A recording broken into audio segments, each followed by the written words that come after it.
All right, good morning. Go ahead. If you brought your Bible this morning, I'm going to ask you to turn with me to the book of Joshua.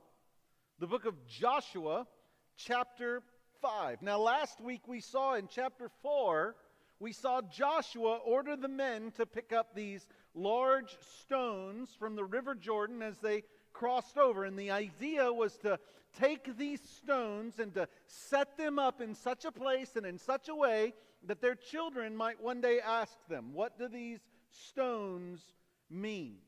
And that was to provide an opportunity from one generation to share with the next generation God's faithfulness, God's provision, God's protection, and God's power. This was an opportunity. This was God setting up a moment for the generations of Israel to be able to share with the next generation, the generation to follow them, to share with them what they had seen God do.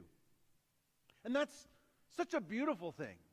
It's one of the benefits of being part of a church family is you're not just in a group of people, your own generation. You have generations before you and generations after you. You have people to relate to you stories of their experience, of what they've seen God do. And you can be encouraged by their experiences. And it's an opportunity for you to remind the generation following you of what God has done. What do these stones mean? And near the end of the message last week, we were reminded that Israel crossing into the promised land, that actually Israel has been here before. Israel had come to the very threshold of the promised land. They had walked themselves up to the border only to turn away in fear 40 years before this moment in Joshua 4. They had sent spies into the land, and those spies were fearful. They were terrified of what awaited them. Two of those spies, Caleb and Joshua, returned with joy. All right, they came back and they said, guys, the land is flowing with milk and honey. This place is awesome. The cities, yes, the cities are strong and the walls are fortified and they have strong defenses. But listen, we get to see God fulfill His promise. So let's go. We get to see the Lord move ahead of us and do what He said He's going to do.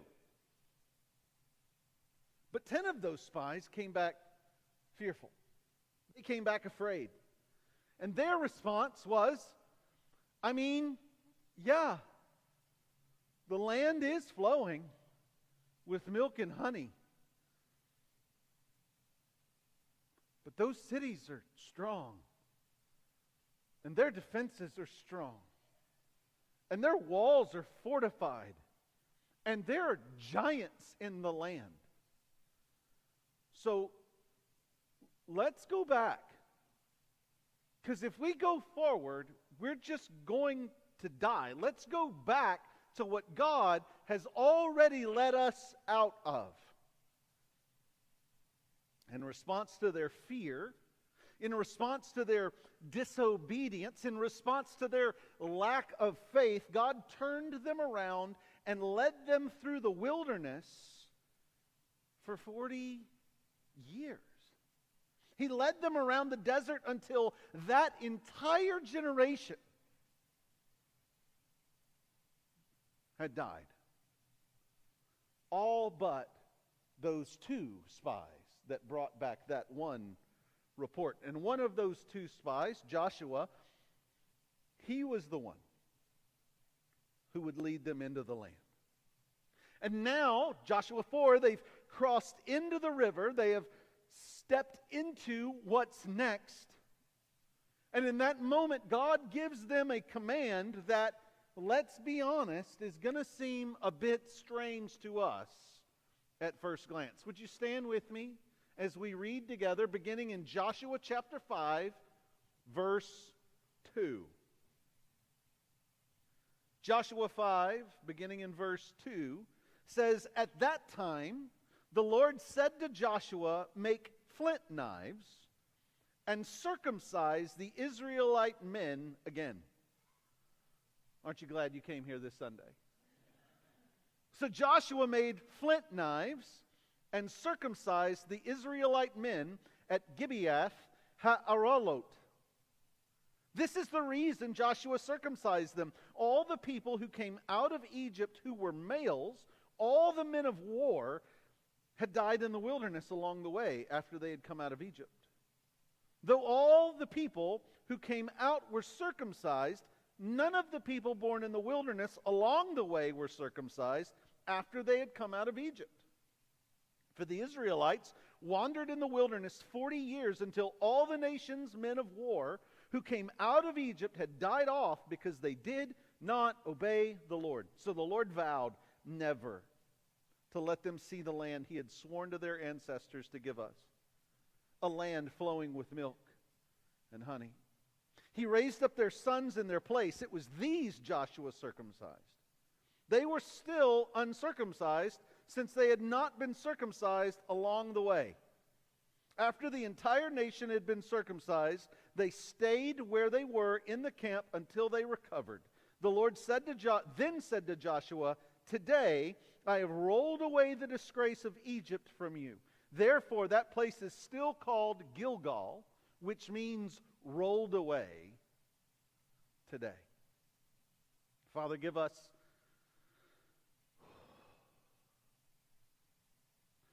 eyes to see, ears to hear, and hearts to receive what you have for us in your word today. In Jesus' name, amen. You may be seated.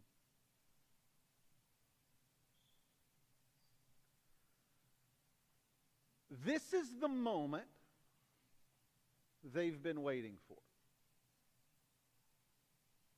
They are there, right? Imagine, you've been told while you were a child, your parents walked up to the edge of the promised land only to then turn around, and for 40 years you've wandered around. And so now here you are, a fully grown adult. And you've crossed into the land that your parents refused. You're there. You're in the promised land. It's right in front of you. The promise is within reach. You have all of the momentum. God has proven his power. God has proven his care for them by stopping the river. They've crossed the river with dry socks. And verse 1 says that word got around the area when all the Amorite kings across the Jordan to the west and all the Canaanite kings near the sea heard how the Lord had dried up the water from the Jordan before the Israelites until they had crossed over. It says, look, they lost heart and their courage failed because of the Israelites. So God is showing off and people are noticing. This is great news, right? If you're Joshua, you're thinking, they're disheartened. They've lost heart. They've got no courage. Let's go. Let's take the city. Let's do this. God has already commanded you to be strong and courageous. How many of you have done that Bible study? God's already commanded you to be strong and courageous. This is your moment. Let's go. If there was ever a moment when Jericho, the first city that they would come to, if there was ever a moment that the people of Jericho were disheartened and afraid, it's this moment, right? But that's where God says, stop. Stop right here. And maybe you think this is where the Lord would make sure they're ready for what's next, right? Stop. Let's make sure your swords are nice and sharp, right? You'd think this is where the Lord is trying to get them all on the same page. Stop. Let's formulate a strategy for success. Or maybe they're of a certain generation and they expected God to say, stop. Collaborate and listen. You either get that joke or you don't. There is no middle ground. That's okay. But instead, God says, stop. All my kids just had a very cringe moment. I could have said, stop. In the name of love. My wife just said, just stop. But instead, God says, make flint knives. Make flint knives. Now, here's the thing. They know that flint knives are not for their enemies. Flint knives aren't weapons of war. Flint knives are for something a bit more sensitive. Flint knives were for circumcision. If you think back with me to Father Abraham, when God makes a covenant with Abraham, he gave Abraham a sign, right? He gave Abraham a mark to remember that covenant. Every Jewish male was supposed to be circumcised on the 8th day. Now, circumcision wasn't exclusive to the Jewish people in that time, nor is it exclusive to Jewish people today. But it was unique in the sense that for the Jewish people in this time, circumcision wasn't merely a physical thing. It represented something far more significant than just the cutting away of flesh. It represented the covenant relationship between God and his people. And in fact, Genesis 17, as the Lord was initiating this covenant with Abraham, listen to what God said. He said, if any male is not circumcised in the flesh of his foreskin, that man will be cut off from his people. He has broken my covenant. It's a big deal. It's a big deal. So, what does it say then that these men who have just lifted stones out of the river, crossed over into the promised land, these men, raised by the generation that had fled Egypt. So these are the children of the generation that had crossed the Red Sea. These are the children of the generation that have seen water flow from the rock, that have seen Israel led by a pillar of cloud and a pillar of fire. This is the generation that saw the glory of the Lord descend upon Mount Sinai as Moses received the Ten Commandments. This is the generation raised by that generation. Like if any generation should have faith, if any generation should be encouraged to follow the Lord with their whole heart and with their whole selves and with their whole mind, it's this one. But the fact that it says these men who have crossed into the promised land need to be circumcised means they weren't. They hadn't been.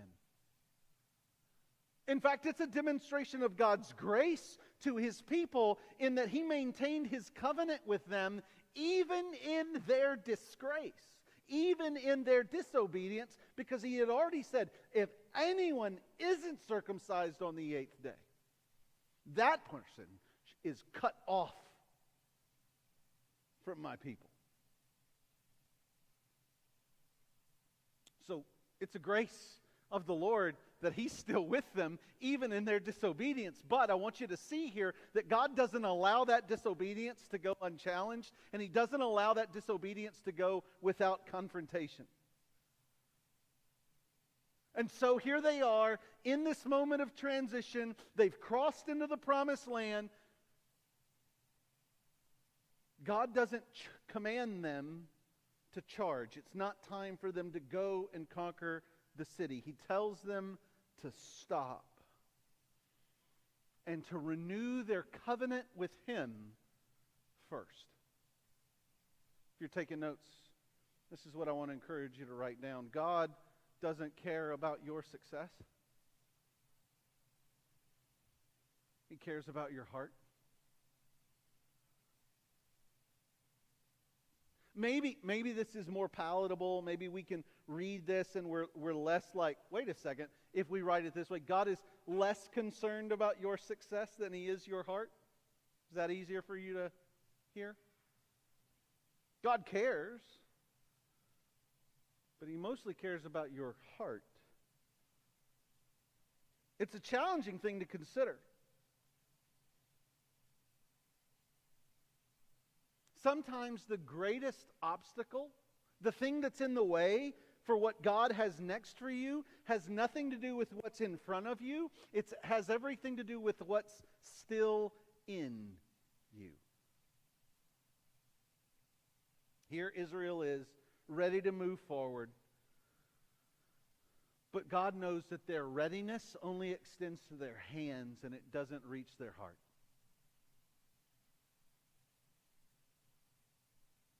So before God gives them victory,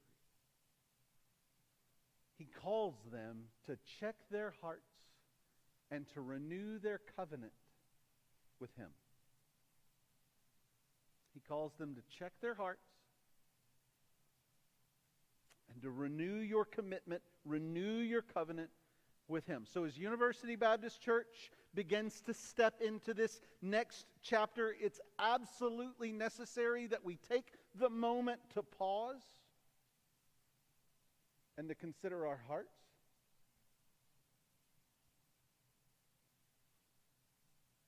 And even saying that out loud, I need to clarify, I'm not saying that with any degree of criticism, and I'm not saying that with any degree of complaint. But for a lot of us in this church, we get so wrapped up in progress. We get so caught up in what's next. We get so caught up in moving forward and looking for what God is doing for us and looking at what God is doing through us that we miss out on what God is doing in us.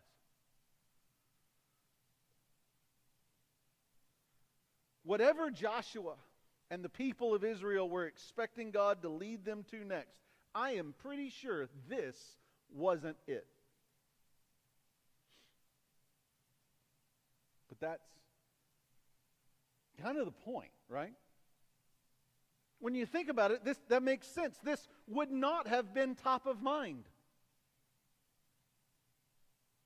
Because that they were in need of this circumcision proves that it simply had stopped being a priority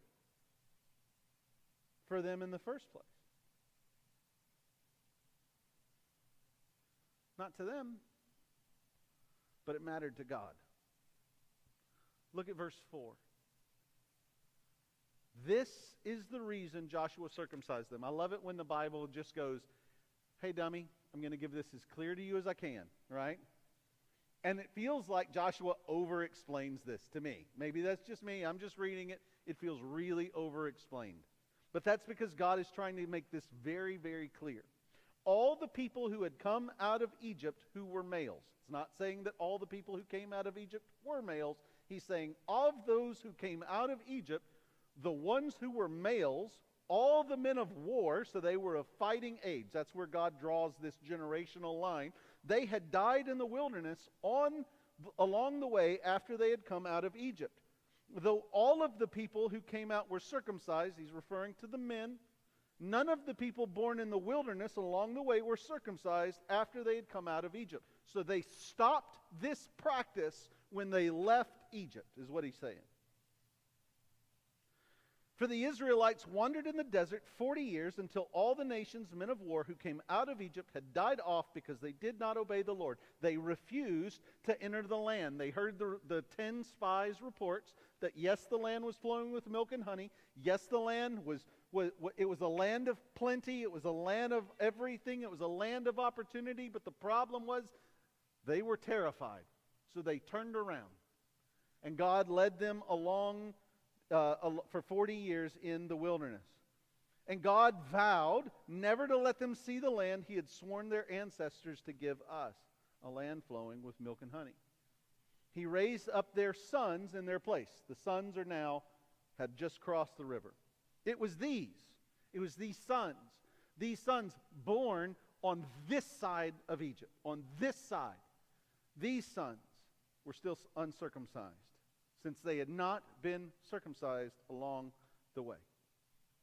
Often, the reason God stops us in our tracks, often the reason God prevents us from taking the next step, I need you to hear me, has nothing to do with what's next. It has everything to do with something we've missed. Sometimes it has nothing to do with what's in front of us. It has everything to do with something we've neglected. You might even write it down like this. Here's the second thing. God is calling you to face what you've been ignoring. God is calling you to face what it is that you've been ignoring. That previous generation, again, that generation that left Egypt, they had the sign of the covenant. Here's the thing.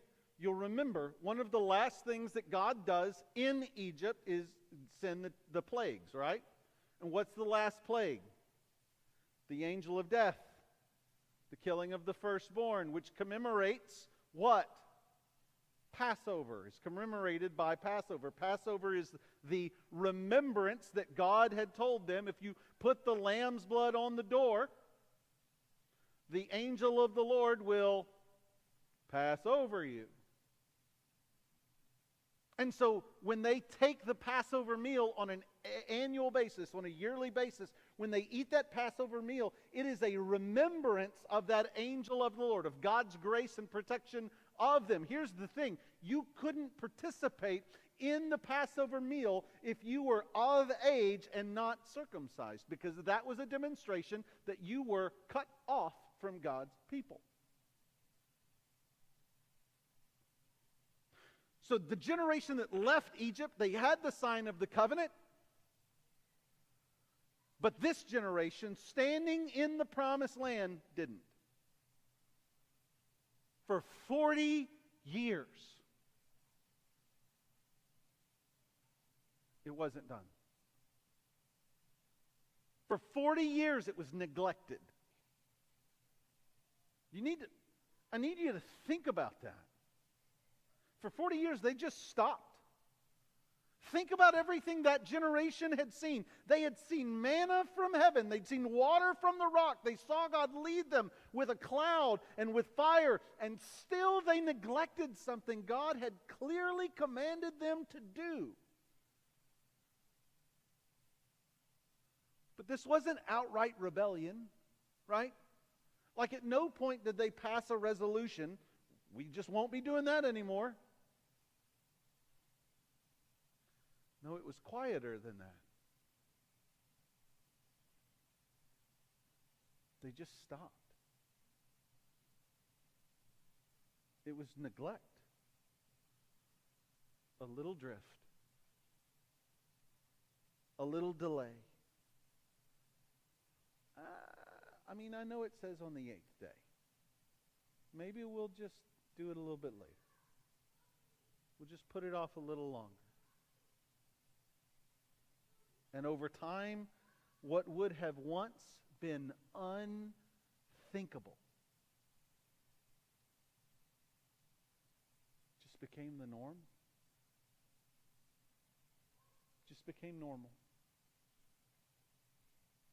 Listen, you don't have to reject God in order to drift from Him. You just have to delay that obedience a little bit longer.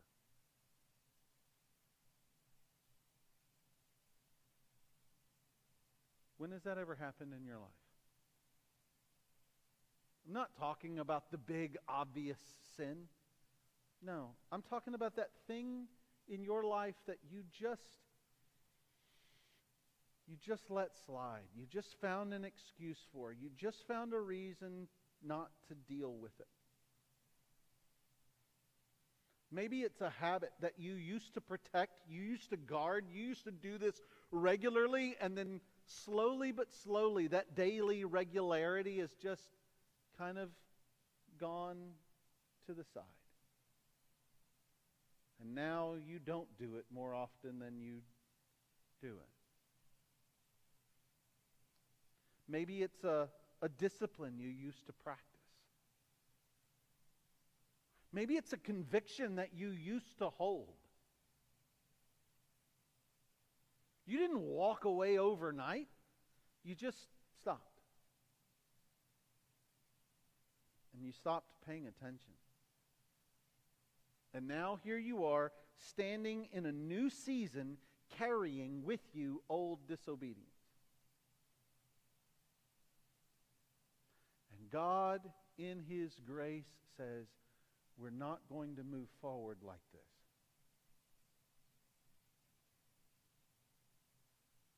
So God leads them to renew their covenant with Him, to return to Him with their whole hearts and not just with their words.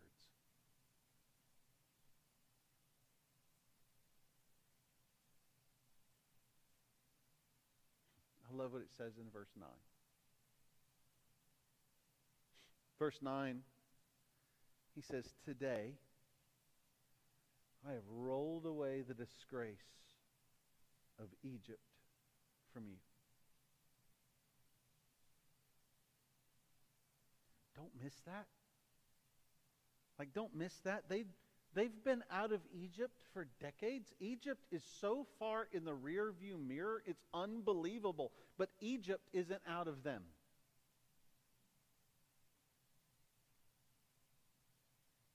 They've been delivered physically,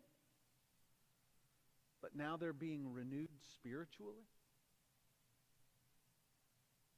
They were free, but they were still carrying the weight of who they used to be. And God says, listen, that shame, that disgrace, that fear, it ends today. It ends today. If you're taking notes, I'd encourage you just to write this down. Renew your commitment to Him. And He will remove your shame and restore your identity. Renew your commitment to Him. He will remove your shame and restore your identity. Some of us have stepped into new ground wearing old labels.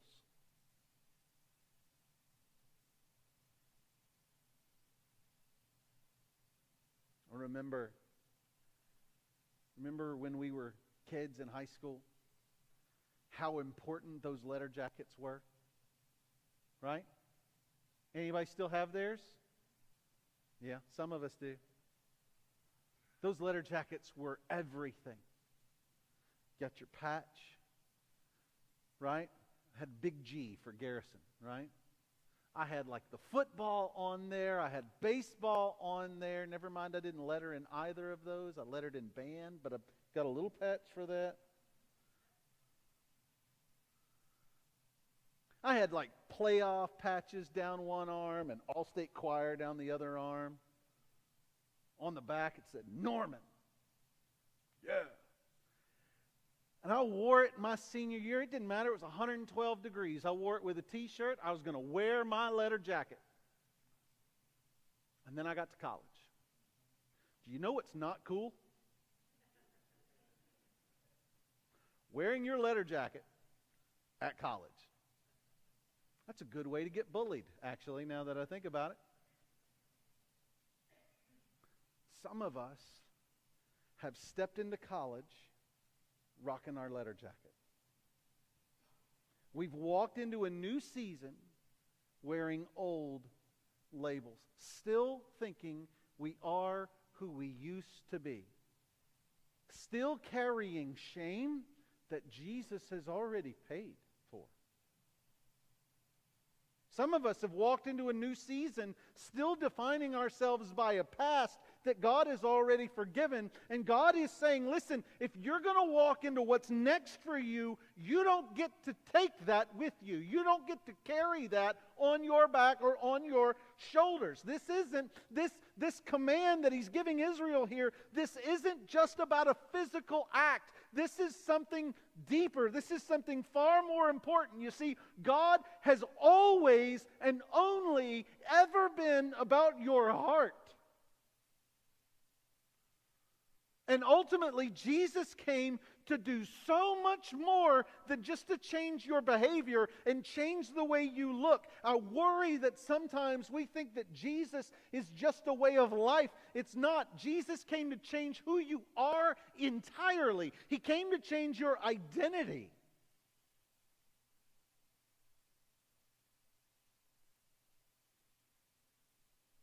Israel had already crossed the river. They have entered into a new season. But before they can go conquer Jericho, before they can take the land, they have to renew their commitment to God. They can't move forward until they renew their commitment to God.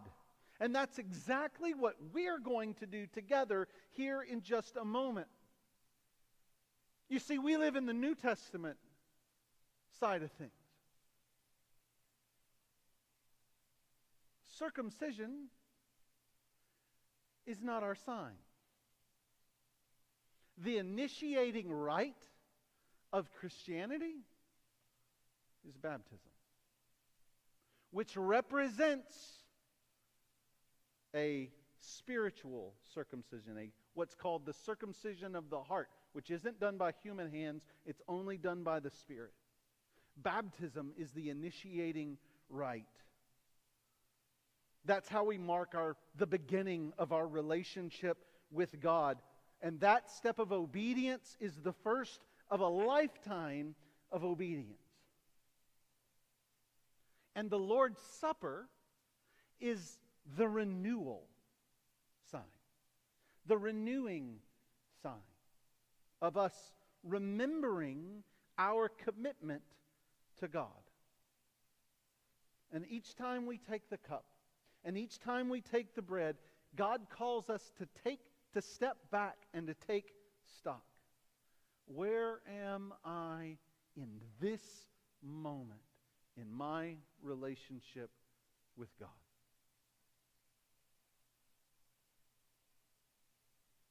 Is there something in my life that God is calling me to cut away?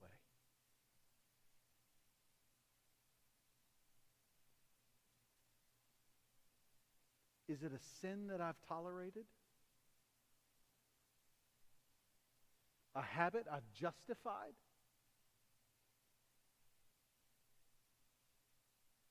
A step of obedience that I've put off just a little bit longer? I'm going to ask the worship team to begin making their way up. Listen, as they do, it's necessary that we take a moment and examine our hearts.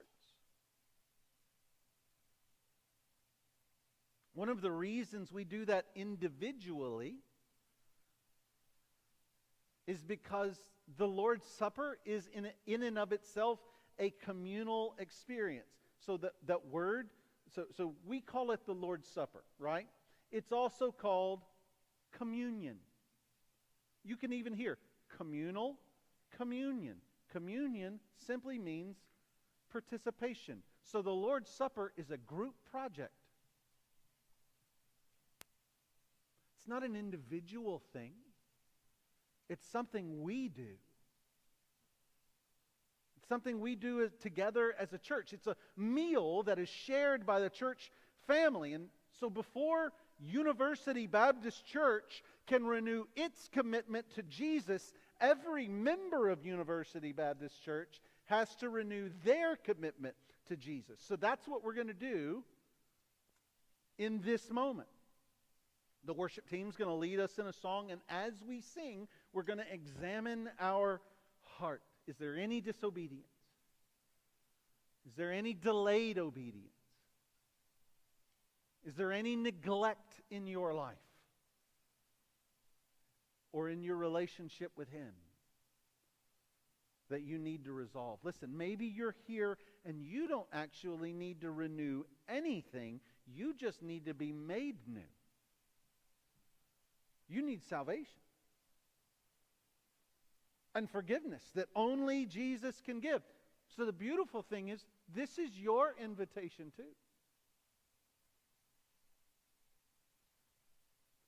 As we sing and as the Spirit leads you, you can pray at your seat.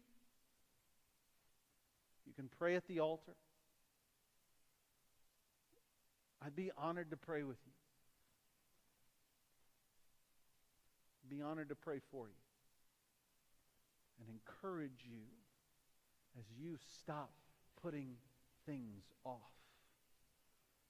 So as we sing, let's call out to Jesus and cut away whatever is holding us back from stepping forward into obedience and with joy and with confidence.